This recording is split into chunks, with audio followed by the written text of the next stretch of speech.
Suara jam dinding berdetak pelan. Di ruang tunggu pengadilan yang dingin, aku duduk seorang diri. Namaku Dimas, 18 tahun. Dan hari ini, mungkin menjadi hari paling menentukan dalam hidupku. Aku menarik napas panjang. Tanganku gemetar. Bukan karena takut, tapi karena amarah yang sudah kupendam terlalu lama. Di luar pintu kayu besar itu, seorang laki-laki bernama Amran menunggu nasibnya. Laki-laki yang selama bertahun-tahun menyamar sebagai ayah tiriku. Laki-laki yang mencoba merampas rumahku, masa depanku, bahkan kebahagiaan ibuku. Aku memejamkan mata. Dalam gelap, semua kenangan berputar. Rumah kecil peninggalan ayah, tawa ibu, kedatangan Amran, pertengkaran, ancaman, surat wasiat yang hilang, tabungan yang digasak, dan akhirnya proses hukum yang menyeret kami sampai ke sini. Semua itu berputar seperti pita kaset lama yang diputar ulang. Dan cerita pun dimulai jauh sebelum hari ini. Ayah meninggal ketika aku 8 tahun.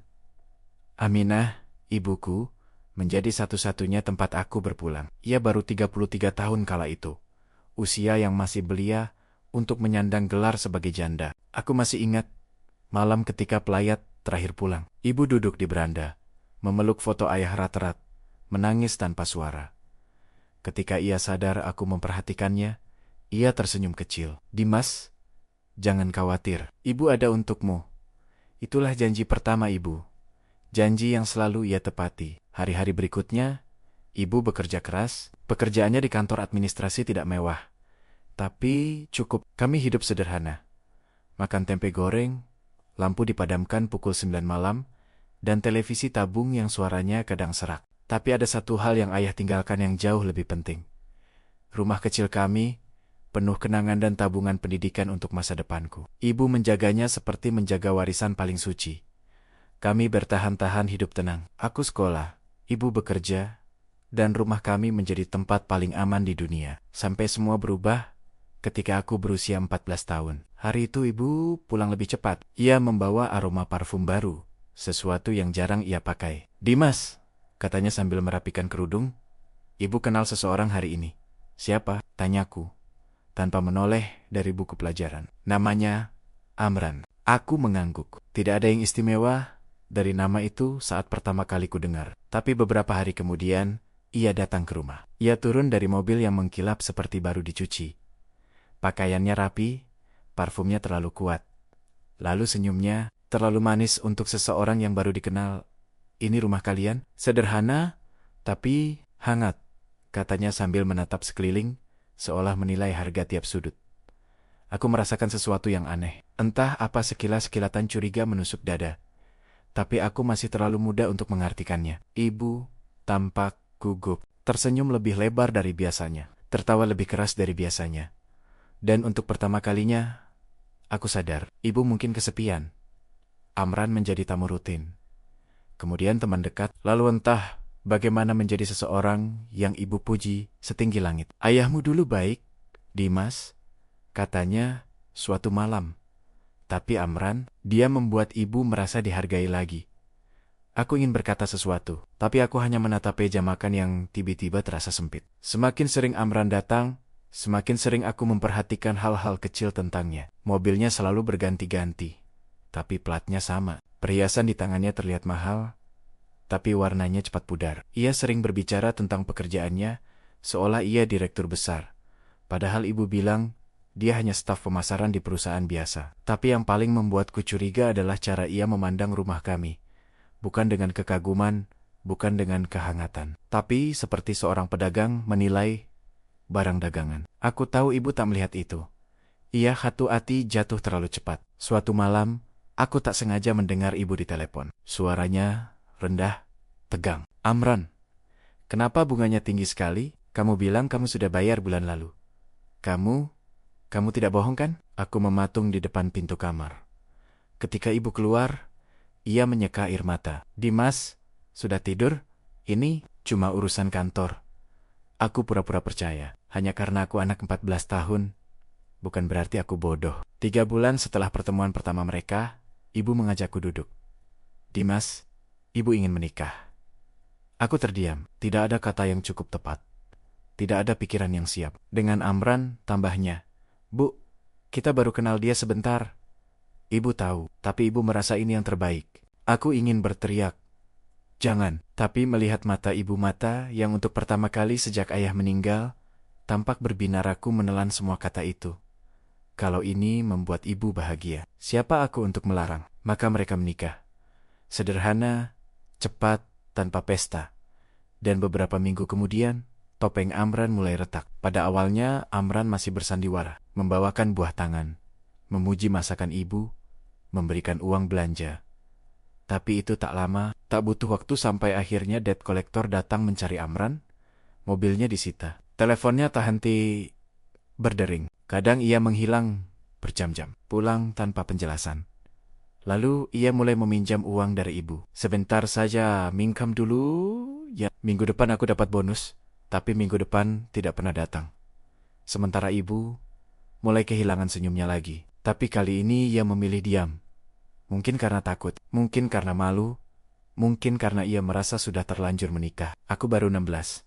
Tapi aku tahu, kami sedang hidup bersama bom waktu. Ayahku meninggalkan dua hal berharga, rumah dan tabungan pendidikan. Ayah bukan orang kaya, tapi ia menabung sedikit demi sedikit, agar kelak aku bisa kuliah. Tabungan itu sakral, dan ibu menjaga buku tabungannya seperti benda keramat. Amran mengetahuinya. Aku masih ingat, makan malam ketika ia mulai membuka niatnya. Rumah ini terlalu besar untuk kita bertiga, katanya sambil menyendok sup. Bagaimana kalau kita jual? Kita beli apartemen, lebih modern. Ibu langsung mendongak. Rumah ini warisan suamiku untuk Dimas.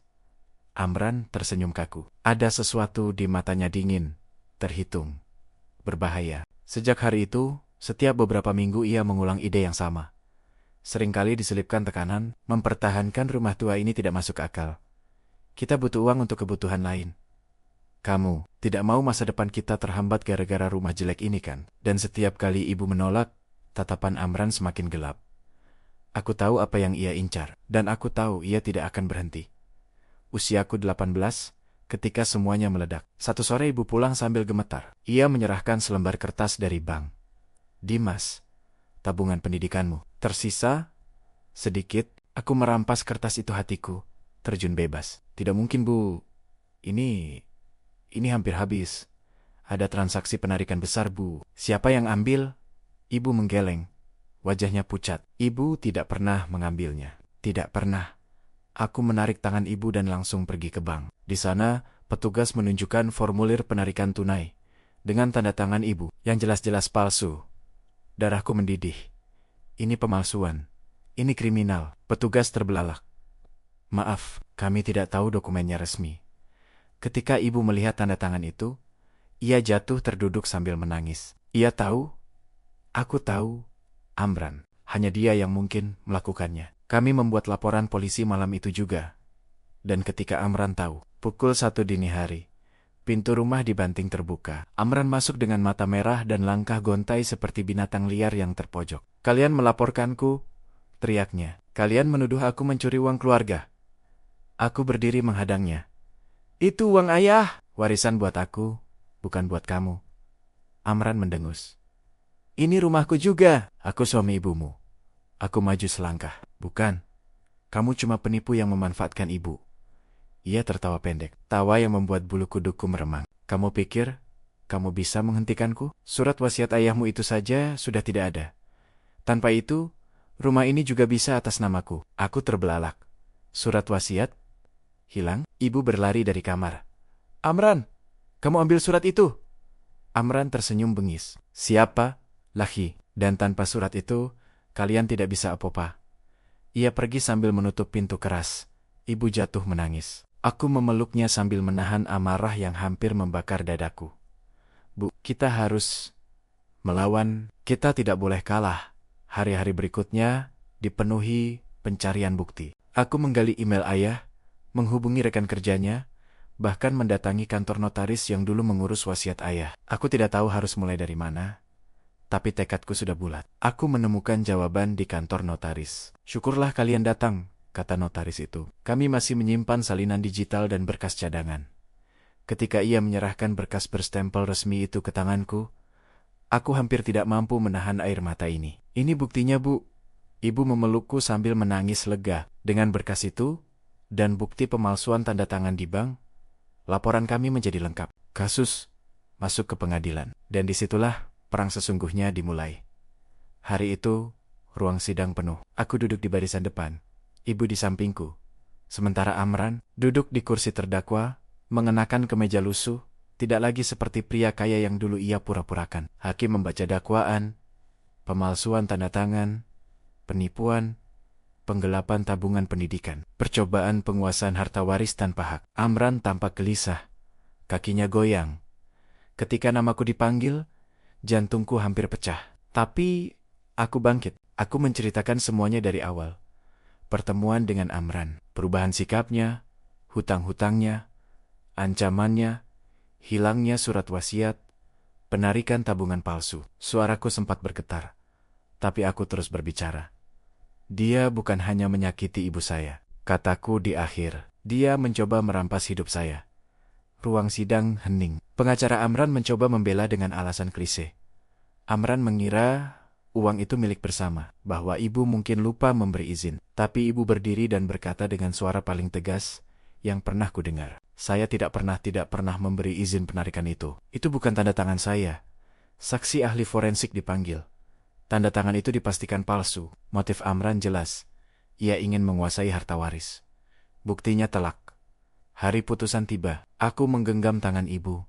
Ruang sidang tegang. Hakim membuka berkas, menatap Amran lama, lalu berkata, dengan ini, terdakwa Amran dinyatakan bersalah, dijatuhi hukuman 4 tahun penjara atas tindak pemalsuan dokumen dan penipuan yang merugikan korban. Ibu menangis keras. Aku memeluknya erat. Amran menatap kami dengan sorot kebencian.